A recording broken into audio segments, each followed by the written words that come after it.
మాట్లాడేవారు, మాట మంచిగా మాట్లాడేవారు, ప్రజలను ఆకట్టుకునేవారు. చాలామంది ఉంటారు లోకంలో. కానీ మన వెనకాల చూసుకుంటే మనం అన్నిటిలో జీరో,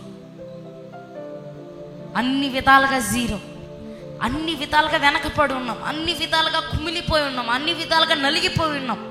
కానీ తల్లి గర్భంలో పిండముగా ఉన్నప్పుడే, మీ తల్లి మిమ్మల్ని చూడకముందే, మీ తల్లి మీ పుట్టక ముందే దేవుడు మీ పైన ఉన్న పిలుపు పుట్టేసింది. గట్టిగా చప్పట్లు పుట్టండి.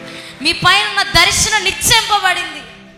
ఫలానా సేవకుడు నా కోసం ఇలా పరిచర్య చేయబోతున్నాడని తల్లి మిమ్మల్ని చూడకముందే నా యేసు మిమ్మల్ని చూశాడు. హల్లెలూయా. పరిచర్యలో అడ్లు వస్తాయి. మనుషులే ఏం చేస్తారంటే దగ్గరుంటూ బాగా విసిగిస్తారు. అయినా మీ బలహీనతను చూసి మీరు భయపడకూడదు. ఎందుకంటే మీరు ఒక్కరిగా సేవ చేయట్లేదు, మీతో పాటు యేసయ్య కూడా నడుస్తున్నాడు, మీతో పాటు పరిశుద్ధాత్మ దేవుడు నడుస్తున్నాడు. పరలోకమే మిమ్మల్ని చూసి హ్యాట్స్ ఆఫ్ చెప్తుంది. హల్లెలూయా. ఎందుకో తెలుసా? మీ పైన ఉన్న పిలుపు అటువంటిది. మీరు సాధారణంగా రాలేదు ఇక్కడికి, సేవకు మీరు సాధారణంగా రాలేదు.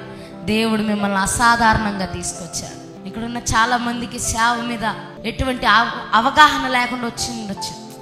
సేవ ఇలా చేయాలి, సేవ మీద మీ యంగేజ్లో, మీ యవన వయసులో మీరు ఇలా సేవ చేయాలని మీరు ఆలోచించుండ్రు. ఇలా సేవ చేస్తాను, నేను ఇలా ఒక దేవుని కొరకు వాడబడతానని మీరు ఆలోచించుండ్రు. మనకి సేవ మీద జీరో నాలెడ్జ్ ఉన్నా కూడా దేవుడు ఏం చేస్తాడంటే, ఏం లేదు నువ్వు నుంచో, నేను వెనకాల నుంచి తోలుబొమ్మ ఆట ఆడిస్తానని చెప్తాడు. తోలుబొమ్మ ఆట ఎప్పుడన్నా చూసారా? పప్పెట్స్. వెనకాల ఒక వ్యక్తి ఉండి ఆ బొమ్మలను ఆడిస్తూ ఉంటారు, ఆ బొమ్మలు ఆడుతూ ఉంటాయి. మన సేవ కూడా అలాగే అయిపోవాలి. మన ఆలోచనలు, మన మాటలు, మన చూపులు, మన నడవడిక పనిచేయద్దు సేవలో. అలా మనుష్యులు పనిచేశారంటే సేవలో దేవుడు పనిచేయడం ఆగిపోతాడు. అందుకే మిమ్మల్ని దూషించిన వారిని మీరు మాట్లాడకూడదు, వారితో మీరు సమాధానం ఇవ్వకూడదు. మీరు ఇచ్చారనుకోండి, దేవుడు ఏమంటాడు? నువ్వు చేసుకుంటున్నావా? చేసుకున్నానా? నేను సైలెంట్గా ఉంటా. నువ్వు చేస్తున్నావా? నువ్వు మాట్లాడుతావా? సరే నాన్న నువ్వు మాట్లాడు, నేను సైలెంట్గా ఉంటా. అదే మనం ఏం చేయాలంటే, నేను మాట్లాడినయ్యా, నువ్వు మాట్లాడుకో, నీకు నచ్చినట్టు నువ్వు మాట్లాడుకో, నీకు నచ్చినట్టు నన్ను వాడుకో. వెళ్ళి ఒక పాట పాడమంటావా? సరే పాడతాను. మన పరిచర్లు ఎలా అయిపోవాలంటే, వెనకాల నుండి ఆడించేవాడు పరిశుద్ధాత్మ దేవుడు అయిపోవాలి, ముందు ఆడేవాళ్ళం మనం అయిపోవాలి. గట్టిగా చప్పట్లు కొట్టండి. ఈ రోజుల్లో చాలామంది ఏం చేస్తున్నారంటే, దేవుని ఎక్కడో పెట్టేసి వాళ్ళే ఆడాలనుకుంటున్నారు. చెప్తున్నాను, ఇలాంటి కొంతమంది ఎలా ఉంటారు తెలుసా? పాస్టర్ అమ్మ గారిని ఆడిస్తారు, వెనకాల కూర్చుంటారు. మీకు ఎలాగున్నా నాకు అనవసరం, పాస్టర్ గారు మాట్లాడినా, పాస్టర్ అమ్మ గారు చేసిన, మీ ఇద్దరికంటే ముందు హోలీ స్పిరిట్ మాట్లాడాలి. మీ ఇద్దరికంటే ముందు ఎవరు మాట్లాడాలా? పరిశుద్ధాత్మ దేవుడు మాట్లాడాలి. చెప్పాను కదా, పరిశుద్ధాత్మ దేవుడు మిమ్మల్ని తోలుబొమ్మ ఆట ఆడించాలి. వెళ్దావా? గ్రామానికి వెళ్తున్నావా?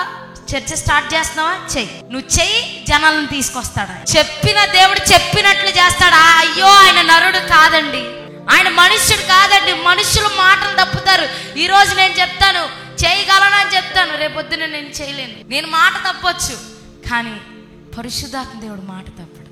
ఆయన ఎలా ఉంటాడంటే, ఇచ్చిన మాట ఇచ్చినట్టు నమ్మినా నమ్మకపోయినా చేస్తాడు. నీ ద్వారా చనిపోయిన వాళ్ళు లేపుతానని చెప్పాడు అనుకోండి, మీరు నమ్మినా నమ్మకపోయినా లేపుతాడు.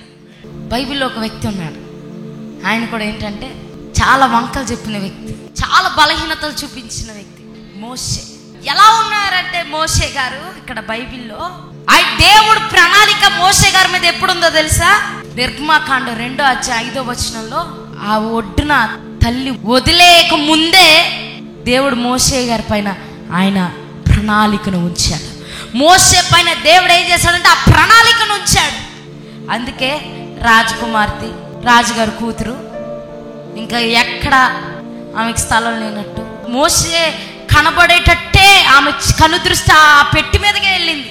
అంత పెద్ద ఒడ్డులో, అంత పెద్ద నీళ్లున్న దాంట్లో ఆ బాక్స్ని చూసి తీసుకురండి.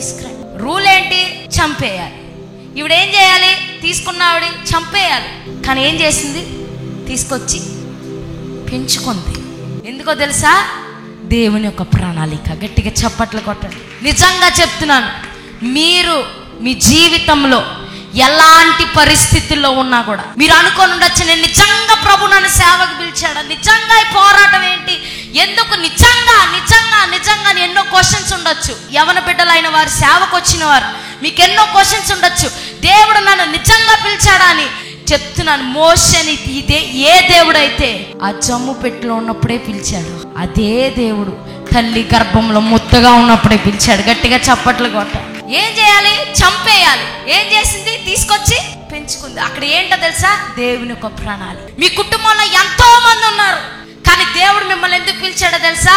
మీ పైన ఉన్న కాలింగ్ అటువంటిది. గట్టిగా చప్పట్లు కొట్టండి. మోషే జీవితంలో ఇంకొకటి చూస్తే చాలా బలహీనున్నాయ్యా. ఎల్లు మోషే, వెళ్ళి నీ ప్రజల్ని, నా ప్రజలు అక్కడ ఉండిపోయారు, నేను వారిని విడిపిస్తాను, వారిని నేను పాలు తేనెలు ప్రవహించే దేశానికి నేను తీసుకెళ్లాలనుకుంటున్నాను, వెళ్ళంటే మోషే నోట్లోంచి వచ్చింది మాట, నాకు మాటలు రావయ్యా, చాలా బలహీనుడు నేను, నాకు మాటలు రావు, అందరు మాట్లాడినట్టు నేను మాట్లాడలేను, అందరూ తెగ ప్రసంగాలు చేసినట్టు నేను చేయలేను, అక్కడికి వెళ్ళి నేను ఫరో ముందు నాకు మాట్లాడేది అది లేదు, నాకు నేను వెళ్ళి ఏం చెప్పాలి? మాట సరిగ్గా లేదు, నోరు మందం, నాకు నత్తివాడు నేను. ఏమంటున్నాడు తెలుసా? నీ బలహీనతలు కాదు, నువ్వు ఎల్లు అంత తోసేస్తున్నాడు దేవుడు. ఎల్లు. ఎంతో మంది ఉన్నారు, కానీ దేవుడు ఏం చేశాడంటే మోషేని పిలిచాడు. ఎందుకో తెలుసా? పిలుపు అటువంటిది. గట్టిగా చప్పట్లు కొట్టండి. నిర్గమకాండం 4వ అధ్యాయం 10వ వచనం చదువుదాం. 4:10. అప్పుడు మోషే, ప్రభువా ఇంతకు మునిపైనను నీవు నీ దాసునితో మాట్లాడినప్పటి నుండి అయినను నేను మాట నేర్పరిని కాను, నేను నోటి మాధ్యము నాలిక మాధ్యము గలవాడినని యెహోవాతో చెప్పగా, నాలిక మాధ్యం గలవాడినయ్యా, నన్ను పంపిస్తావా? రాజు దగ్గరికి వెళ్ళి నేను మాట్లాడాలా? ఇప్పుడు ఐగుప్తుకి వెళ్ళి నేను మాట్లాడాలా? ఏం చెప్పాలి? ఐగుప్తు దగ్గరికి వెళ్ళి, ఐగుప్తు రాజు దగ్గరికి వెళ్ళి నేను అసలు ఏం మాట్లాడాలి? ఏం మాట్లాడగలను? ఈరోజు చాలా లోట్లు ఉన్నాయి మా జీవితం, మీ సేవలో. ఏసే సేవకు పిలిచాడు, వచ్చారు, వచ్చిన తర్వాత ఏం చేయాలో తెలియదు. చాలా లోట్లు ఉన్నాయేమో, చర్చ్ కట్టాలి, డబ్బు కావాలి, డబ్బు లోటు ఉందేమో, కుటుంబం సహకరిస్తుందంటే మీ పిల్లలు ఒక దారి, మీ భార్య ఒక దారి, పాస్టర్ గారు ఒక దారి, పాస్టర్ గారు ఒక దారి వెళ్ళిపోతున్నారేమో. ఏం చేయాలో తోచట్లేదు. నెక్స్ట్ ఏంటి? శూన్యంగా కనిపిస్తుంది. ఇప్పుడు జీరోలో ఉన్నాను, నాకు ఈ బలహీనత, ఆరోగ్యం సహకరించట్లేదేమో, ఆరోగ్యంగా వెనకపడున్నారేమో, ముందు పరిగెత్తినంత పరిగెత్తలేకపోతున్నారు, అలసిపోతున్నారు. ఎంత కష్టపడిన జనాలు రావట్లేదు. ఇప్పుడు వెళ్ళాలి, డబ్బు ఎక్కడి నుంచి వస్తుంది? చర్చ్ కట్టాలి, వాగ్దానం ఇచ్చేశాడు దేవుడు, నువ్వు వెళ్ళు, నువ్వు అడుగుపెట్టు, ప్రతి స్థలాన్ని నీకు ఇస్తానని చెప్పాడు. ఇప్పుడు వాగ్దానం చేశాడు, సంఘం కడతానని వాగ్దానం చేశాడు, మందిర నిర్మాణం అవుతుందని వాగ్దానం చేశాడు. కానీ ఏదో ఒక లోటు ఉంది నా పరిచర్యలో, ఏదో ఒక లోటు వెనక్కి లాగేస్తుంది పరిచర్యని. ముందుకి ఎంతో ప్రభు కొరకు రోషంగా పరిగెత్తాలనే ఆశ, తపన నాలో ఉంది, కానీ ఏదో వెనక్కి లాగుతా ఉంది. ఒకసారి కాదు, మోషేని పలుమార్లు లాగేసింది. అక్కడికి వెళ్ళి మాట్లాడే వరకు కూడా మోషేకి కన్ఫర్మేషన్ లేదు, అసలు నేను వెళ్ళి ఏం చేయబోతున్నాను అక్కడ. ఈరోజు చాలా లోట్లు ఉండొచ్చు మీ పరిచర్యలో. చాలా మంది సేవకులు ఒక పోరాటాన్ని ఎదుర్కొని ఉండొచ్చు, ఒక వార్ఫేర్ని ఎదుర్కొని ఉండొచ్చు. అయ్యా నన్ను వాడుకోవచ్చు కదా, కష్టపడతాను నీ కొరకు ఆత్మను సంపాదించాలని ఉంది నాకు, నీ కొరకు బలంగా సేవ చేయాలని ఉంది, రోగుల్ని నీ పేరట స్వస్థపరచాలని ఉంది, దయ్యాల్ని నీ నామం ద్వారా దయ్యాల్ని ఎల్లగొట్టాలని ఆశ ఉంది. కానీ ఏదో నన్ను లాగేస్తుంది, ఏదో ఒక ముళ్ళు నన్ను నొక్కుతుంది, ఆ గుచ్చుతుంది ఆ ముళ్ళుతో నేను భయపడుతున్నాను, భయం వేస్తుందేమో.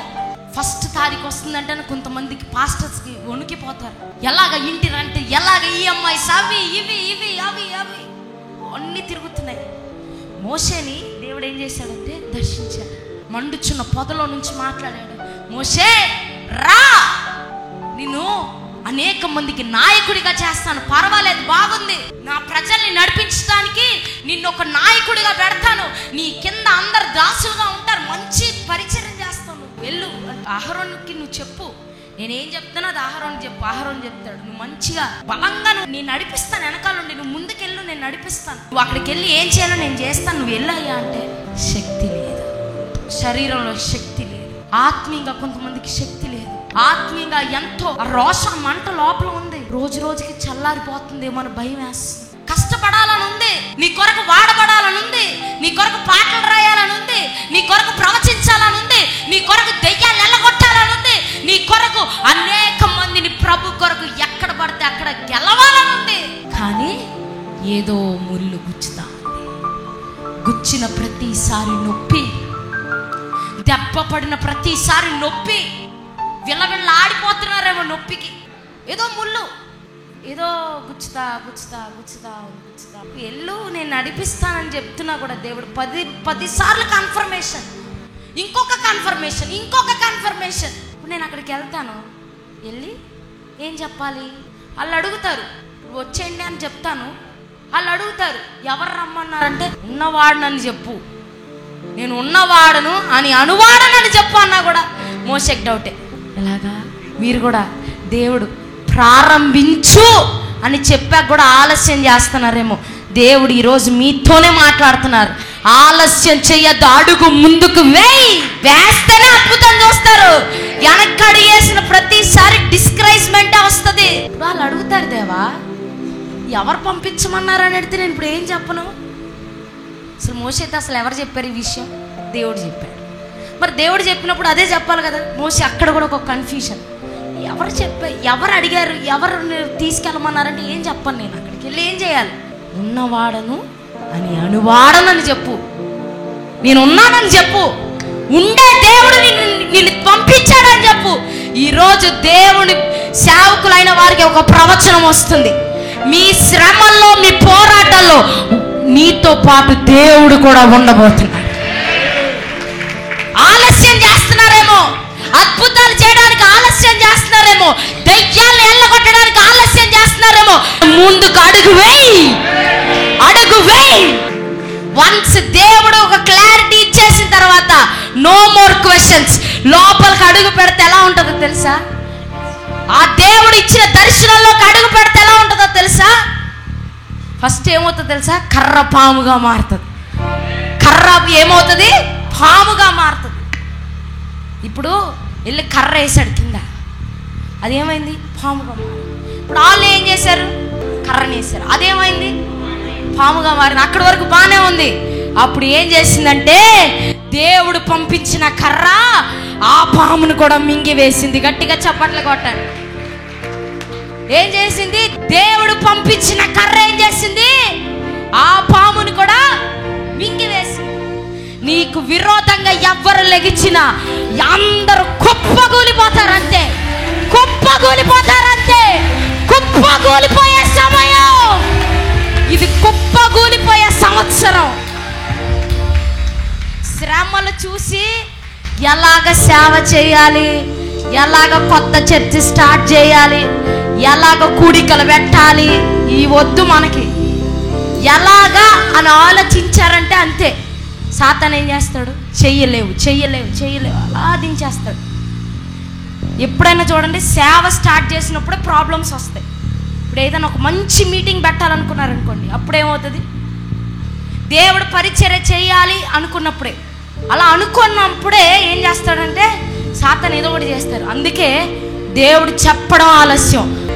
దేవుడు ప్రారంభించు అన్నాడా? No more questions. నువ్వు అడుగు పెడుతూనే ఉండాలి. జనాల కోసం ఆలోచించద్దు, జనాల్ని పంపేవాడు ఆయన. ఎవరో ఒకరు ఏదో ఒకటి. జనాలు ఎలా వస్తారండి? ఆయన ఆకర్షిస్తే గాని జనాలు రారు. జనాలు ఏం చేయరు? ఎన్ని ప్రయత్నాలు చేసినా కూడా జనాలు రారు. వన్స్ ఆయన ఆకర్షించాడంటే చాలు. వద్దు బాబు యేసయ్య, ఇంతమంది జనాలకి నా సంఘం సరిపోవట్లేదంటే వద్దు దేవా అన్నే కొలది కూడా దేవుడు ఏం చేస్తాడు? పంపిస్తూనే ఉంటాడు, పంపిస్తూనే. యేసయ్య ఏదన్నా చెప్పాడా? మోషేలా క్వశ్చన్ చేశారా? ఎలా ఉంటుందంటే అది అలా లేట్ అవుతూ వస్తుంటుంది. ఏం చేయాలంటే అడుగు వేసేయాలి. కష్టమో నష్టమో ఏమవుతే అవని, ఏదవుతే అవని, వస్తే రాని లేకపోతే మానేయాలి. అడుగు వేసేయాలి. అడుగు వేసిన తర్వాత మొదటిలో కొద్దిగా అటు ఇటు ఓ చిన్న తుఫాన్ లాగా వస్తుంది. ఇంకొక అడుగు వేసేసరికి సముద్రాల మీద నడిచేవారుగా చేస్తారు. యేసయ్య అంత మంచివాడు తెలుసా అండి. ఆయన చెప్పింది చెప్పినట్లు చేశారా, పరిచర్యల విస్తరణ చూస్తారు. ఇదే సీక్రెట్, గ్రహించని సీక్రెట్. దేవుడికి నొప్పి ఉంటుంది, నువ్వు ఏడ్చిన ప్రతిసారి ఆయనకి నొప్పి ఉంటుంది. ఆయన దేవుడు ఏం చేస్తాడు తెలుసా, నోరు మూసుకుంటాడు. పోన్లే పోన్లే, అయ్యో నా కుమారుడు పడాలి, ఇప్పుడు పడతానే రేపు మెరుగుపరచబడతాడు. పడాలి పడాలి పడాలి పడాలి. ఒక టైం వస్తుంది, నిర్ణయ కాలం అంటారు దాన్ని. ఏమంటారు? నిర్ణయ కాలం. కర్ర పాముగా మారింది, నీళ్ళు రక్తంగా మారాయి, కప్పలు పడ్డాయి, పేలు పడ్డాయి, ఈగలు వచ్చాయి, పశువుల మీదకి తెగుళ్ళు వచ్చేసాయి. ఇన్ని చేసిన వాడేనా? నేను మాట్లాడలేను దేవా, నాకు నోరు మందం ప్రభువా, నోటి మాట రాదయ్యా, ఏం మాట్లాడాలి? వాళ్ళు అడిగితే ఏం చెప్పను నేను అని అడిగిన వారేనా? అది ఇది చేయలేకపోతున్నాడు, కొంచెం చేత కాదు అంటున్నాడు. ఇంకొకరిని పెడదాం, వెనకాల మోషన్ నడిపిద్దాం అనుకున్నాడా? నీ మీద ఉన్న పిలుపు నీదే. ఒకే కరిష్మాని దేవుడు వాడుకుంటాడు. ఒకే వ్యక్తి, ఒకే థామస్ గారిని ఏం చేస్తాడు దేవుడు? మీకు లాంటి కాపీ చేయాలనుకుంటే కుదరదు. మీరు యూనిక్. ఒకే అనాయింటింగ్. నా మీద ఉన్న పిలుపు నాదే, నా మీద ఉన్న పిలుపు మీ మీదకి రాదు, మీ మీద ఉన్న పిలుపు నా మీదకి రాదు. మీ దగ్గర ఉన్న ప్రత్యేకత మీది, మా ప్రత్యేకత నాది. ఎవరి ప్రత్యేకత లాలి. ఎందుకో తెలుసా? ఒకడే మోసే, ఒకడే ఏలియా, ఒకడే ఎలీషా, ఒకే దేవుడు. పిలిచిన వాడు ఒక దేవుడేనా? ఏలియా ప్రవక్తని పిలిచిన వాడైనా మిమ్మల్ని పిలిచాడు? యేసు ప్రభుని ఈ లోకాన్ని పంపించిన దేవుడైనా మిమ్మల్ని పిలిచాడు? ఒకే దేవుడు, ఒకే ఆత్మ, ఒకే తండ్రి, ఒకే కుమారుడు, ఒకే సేవకుడు, ఒకే పిలుపు. ఎస్, ఒకే పిలుపు. మీ బలహీనతలో మ్యాటర్ కాదు. అయ్యో మోసే మాట్లాడలేడు, మోసేని పక్కన పెట్టి మనం ఇంకొకరి చేత అద్భుతాలు చేయించాలి అనుకోలే దేవుడు. ఆ మాట రానితనాన్ని కూడా సరిచేసి, ఇన్స్ట్రుమెంట్స్ పెట్టి సరిచేసి, మోల్డ్ చేసి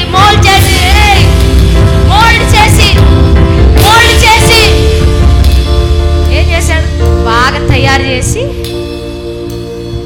అయితే నువ్వు వెళ్ళి అహరోన్ దగ్గరికి వెళ్ళి అహరోన్ తీసుకొని పో. నేను ఒక్కడిని వెళ్ళలేను, నాకు భయం. పర్లే, అహరోన్ తీసుకొని వెళ్ళిపో. ఈరోజు దేవా నేను ఒక్కడనే చేయలేను అని మీరు అనుకుంటారేమోనే మీకు సాటి అయిన సహాయాన్ని పెట్టాడు దేవుడు. నేను మాట్లాడలేను దేవా అని చెప్పిన వ్యక్తేనా? కర్రని పాముగా మార్చాడు, నీళ్ళని రక్తంగా మార్చాడు, పేలు, కప్పలు, ఎక్కడ చూస్తే అక్కడ ఘోష, అరుపులు, కేకలు. ఇన్ని చూసాక కూడా ఆయనకి బుద్ధి రాలేదు. ఎవరికి? గట్టిగా చెప్పండి. ఫరోకి బుద్ధి రాలే. ఇన్ని తిన్నాడు కదా, అయినా సరిపోలే. డోస్ ఎక్కువ పెంచాలనుకున్నాడు దేవుడు. అంతే, ఎర్ర సముద్రంలో సమాప్తం చేసేసాడు. నిన్ను బాధించే వారికి ఒక్కొక్క షాట్ ఇస్తూ ఉంటాడు. వింటలేదు, మాట వింటలేదంటే ఆ దెయ్యాలు ఏమవుతాయంటే సమాప్తం అయిపోతాయి. ఏమవుతాయి చెప్పండి? ఏమవుతాయి? సమాప్తం అయిపోతాయి. పోరాడతాయి. యుద్ధం అంటే దెబ్బలు తగలాలి. దెబ్బలు తగలకుండా చల్లగా ఏసీ వేసుకొని కూర్చొని, నీట్గా కూర్చొని, యుద్ధ కాలంలో అలా కూర్చున్నారనుకోండి, దావీదులాగా టప్మని పాపంలో పడిపోతారు. టప్మని సాతాను ఏం చేస్తాడు? శోధించేస్తాడు. ఎక్కడ కొట్టకూడదు అక్కడ కొట్టేస్తాడు సాతాను. చాలా డేంజరస్ వాడు డేంజరస్ అయితే నీలో ఉన్నవాడు వాడికంటే డేంజరస్. నీలో ఉన్నవారు ఎలా అంటే సాతాను కంటే నీలో ఉన్నవాడు వణికించేవాడు. ఆయన పేరు చెప్తేనే లోకంలో వంగుతుంది. అంత గొప్ప దేవుడు ఈ చిన్నదానిలో నివసించడం అంటే అది మామూలు విషయం కాదు. చూశాడు. మా పోన్లే ఛాన్స్ ఇద్దాం, పడదే, చూద్దాం చాలాసేపు చూశాడు దేవుడు. చాలా ఛాన్స్లు ఇచ్చాడు, అయినా వినలా. ఏం చేశాడు? ఇంకా కావాలని ఎర్ర సముద్రం దగ్గరికి వచ్చేసాడు. ఆగిపోవచ్చుగా, అక్కడ పట్టేసుకుందాం, ఇంకా మోస పని అయిపోయింది అనుకున్నాడు. అంత అందరం ఇంకా మోస మీద ఇసుక్కున్నారు. అన్ని అద్భుతాలు చూసిన ప్రజలు కొంచెం కూడా జ్ఞానం లేకుండా ప్రవర్తించారు. కొన్నిసార్లు చూడండి, మన సేవ జీవితంలో కూడా అద్భుతాలు చూస్తారు, స్వస్థతలు చూస్తారు. కానీ మీ దగ్గర నుంచి ఇంకో కోతి జంప్ అయినట్టే జంప్ అవుతా ఉంటారు అక్కడికి ఇక్కడికి. అవన్నీ చూస్తే గుండె బద్దలైపోతుంది. కానీ వీళ్ళందరూ ఏమన్నారు తెలుసా? నువ్వు ఎందుకయ్యా ఇక్కడ తీసుకొచ్చి మమ్మల్ని చంపాలా? అక్కడే చచ్చేవాళ్ళంగా, ఇక్కడ తీసుకొచ్చి నువ్వు ఎందుకు చంపాలా మమ్మల్ని అని అడుగుతా ఉన్నారు. అప్పుడు మోషే అన్నాడు అంతే, ఇలాగని ఆ ఎర్ర సముద్రం అంతే 2 పాయలుగా అయిపోయింది. ఏమైంది? 2 పాయలుగా అయిపోయింది. నడిచేశారు. ఇంకా వాళ్ళు నడుస్తున్నారు కదా, వెనకాల ఉన్న వాళ్ళు కూడా నడిచారు. ఏమయ్యారు? సమాప్తం అయ్యారు. ఈరోజు మీ జీవితంలో, మీ పరిచర్యలో అడ్డులు ఆటంకాలు అన్నీ తొలగిపోతాయి. నేను ఒకటే చెప్పాలనుకుంటున్నాను, దేవుడు మిమ్మల్ని వెళ్ళమంటే ఇంకొక ప్రశ్న వేయకుండా అడుగు పెట్టండి. ఇంకొక ప్రశ్న వద్దు అసలు. దేవుడు చెప్తున్నాడు, నీ శ్రమల వైపు చూడద్దు, నీ కష్టాల వైపు చూడద్దు, నీ పోరాటం వైపు చూడద్దు, ముందుకు అడుగు వేయి. నీ కార్యాన్ని, నీ జీవితంలో అద్భుతాన్ని చేయవాడని నేనే అద్భుతం చేయబోతున్నా. దేవుడు చెప్తున్నారు, యు ఆర్ జస్ట్ ఇన్స్ట్రుమెంట్. మీరు జస్ట్ ఒక ఇన్స్ట్రుమెంట్ మాత్రమే. దాన్ని వాయించేవాడ పరిశుద్ధ. అడుగు పెట్టండి. నో మోర్ కన్ఫ్యూజన్స్, ఇంకా నో మోర్ క్వశ్చన్స్. దేవుడు చాలాసార్లు క్లారిటీ ఇచ్చాడు, చాలాసార్లు మీతో మాట్లాడాడు. పరిస్థితులు చూసి భయపడద్దు, ఇంకా క్లారిటీ ఇచ్చేశాడు. నువ్వు అడుగు పెట్టవలసిందే. మీ పరిస్థితులు చూసి భయపడద్దు, పరిస్థితులు చూసి కలవరపడద్దు. మోషేలాగా ముందుకి వెనక్కి అడుగు వేయద్దు, ఒక్క అడుగు వేయండి అంతే. ఆయన అద్భుతం చేస్తాడు.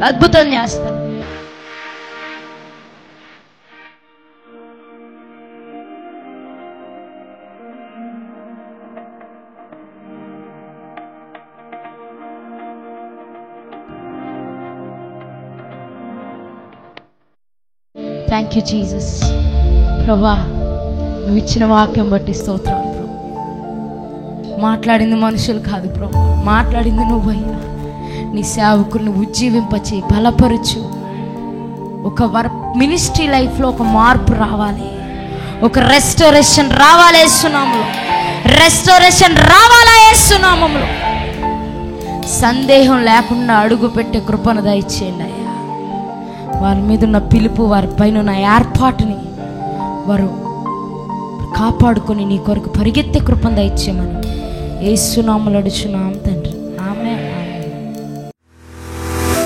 రాజమహేంద్రవరంలో దహించు అగ్ని సేవకుల కూడిక జనవరి 28వ తేదీన ఉదయం 10 గంటల నుండి ప్రారంభించబడును.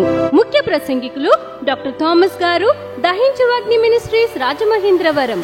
స్థలం దహించు అగ్ని ఆడిటోరియం, నటరాజ్ థియేటర్, రాజమహేంద్రవరం. మరిన్ని వివరాలకు 9494940072 మరియు 73.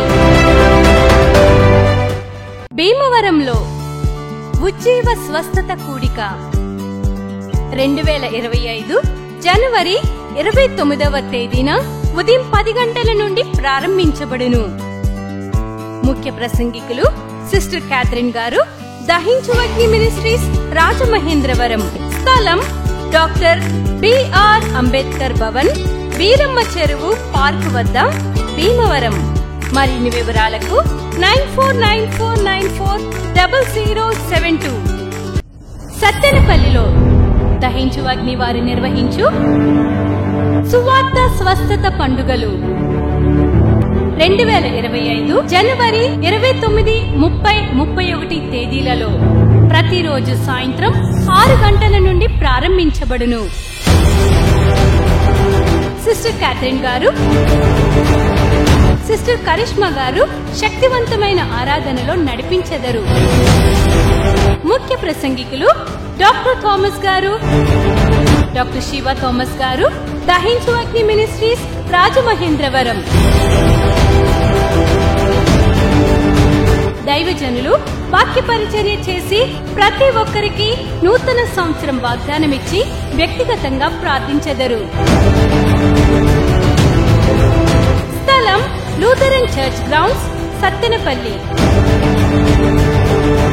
మరిన్ని వివరాలకు 9494940072 మరియు 73 940072 మరియు 73. ఇది కుటుంబ ఆశీర్వాద కూడిక. ఇక్కడ మేము మా కుటుంబాలను కట్టుకున్నాం. మరి మీరు?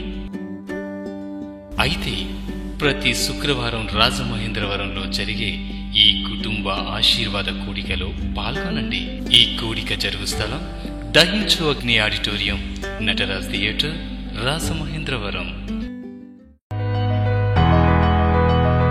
సికింద్రాబాద్ లో దహించు అగ్ని అద్భుత అసాధారణ కూడిక ప్రతి శనివారం సాయంత్రం 5 గంటల నుండి ప్రారంభించబడును.